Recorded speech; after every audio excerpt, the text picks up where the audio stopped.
I'm typing this at 3:07 a.m. because I don't think I'm making it to sunrise. It started small, the kind of stuff you'd blame on bad sleep. My phone alarm would go off at 7 a.m., but when I checked the screen it said 6:58. The microwave clock would be 2 minutes ahead of the stove. My Fitbit said I'd been awake for chunks of the night I don't remember. I figured it was a software update or something. Glitches. Then I started hearing things. Not voices exactly. More like a TV in another room tuned between channels. A distant, static-soaked murmur that rose and fell just below words. Sometimes it sounded like it was outside my window. Sometimes it sounded like it was inside my pillow. When I'd pull the pillow away, the sound would cut off mid-breath, like I'd interrupted someone. The lights in my apartment began to misbehave next. Not just flickering in patterns. 2 short blinks, long pause, 2 more. I tried changing the bulbs. Didn't help. I had an electrician check things yesterday. He said everything was fine, but I watched him leave, and I'm almost sure his van turned the corner twice in the same direction. Tonight was worse. At 12:47 a.m., I got up to get water. The hallway felt wrong, too long. The air tasted metallic like blood on a penny. My footsteps sounded muffled as if the carpet had suddenly gotten thicker. When I passed the bathroom, the fan was off, but I could hear it humming from behind the door, low and distorted like it was spinning underwater. I opened the door. Silence. Heavy, suffocating silence that pressed against my eardrums. I could hear my own heartbeat, slow and too loud. The shadows in the bathroom didn't match the shapes that should have made them. The towel rack shadow bent at an angle that didn't exist. The shower curtain shadow bulged as if something was standing behind it, breathing very slowly. I flipped the light switch. The bulb strobed, white, then dim yellow, then a color that didn't look like anything I have a name for. The shower curtain shadow twitched just once like a frame skipping forward. I yanked the curtain back. Nothing. Just my empty tub.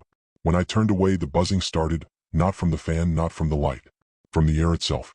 A low, rising drone, like a swarm of insects miles away, moving closer in a straight line. My vision tunneled. The edges of the mirror bent inward like heat ripples. Every hair on my arms lifted. And then the world hiccuped. I don't know how else to say it. The bathroom stretched like gum, the walls pulsing in and out, and there was a sound like metal screaming through water. Something bright and cold grabbed behind my eyes and pulled. I was nowhere for 5 seconds. There was no light source, but everything was too bright. My body was there, but wrong, like my limbs had extra joints they didn't know how to use. I couldn't move, but I knew I was being observed, dissected by a gaze that wasn't tied to a face. There were shapes around me, tall, thin, bent at odd angles, moving without moving, like they shifted by deciding to be somewhere else. The sound was inside my skull now. Not words. Measurements. Clicks. Pauses. Adjustments. I tried to scream and felt my mouth open in 3 different places. Then I was back on the bathroom floor. Same position. Same half-open mouth. Same outstretched hand. Only the light was different, so bright it burned my eyes.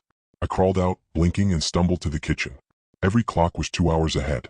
12:51 a.m. became 2:51 a.m. in what felt like 5 seconds. My phone was full of missed calls from my neighbor, Mark. 3 frantic voicemails. In the first, he's annoyed. Dude, why are your lights flickering like that? It's lighting up my whole living room. In the second, he's scared. Are you okay?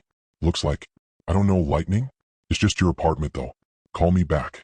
In the third, he's whispering, voice shaking. I watched your balcony. You weren't there. But your windows went black. Not dark, black. Like they weren't windows anymore.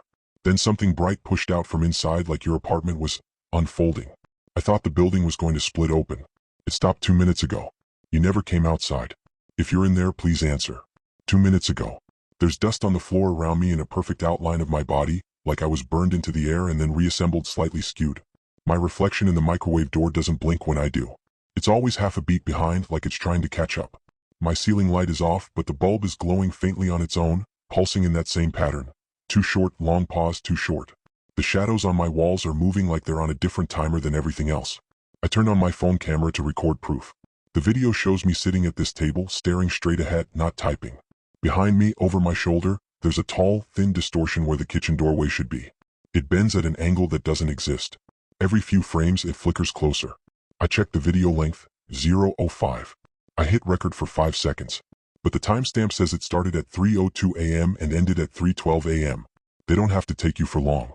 They just have to take you enough. I know they're watching because every time I blink, my reflection's mouth opens a little wider.